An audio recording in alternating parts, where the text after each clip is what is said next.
I am always going to stand on this. If you really care about someone, you do not walk away when things get hard. You talk.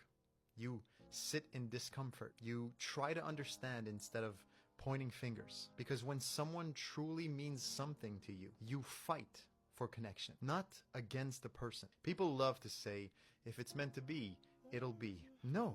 If it's meant to be, you both show up and you make it work. Love isn't about never arguing. It's about learning how to listen when you're mad, how to stay calm when you want to shut down, how to rebuild when things get messy. Walking away is just so easy. Anyone can give up when things get tough, but staying, choosing to work through the hard parts together, that's where the real love lives. Because when you care for someone, and I mean really care, you don't just leave.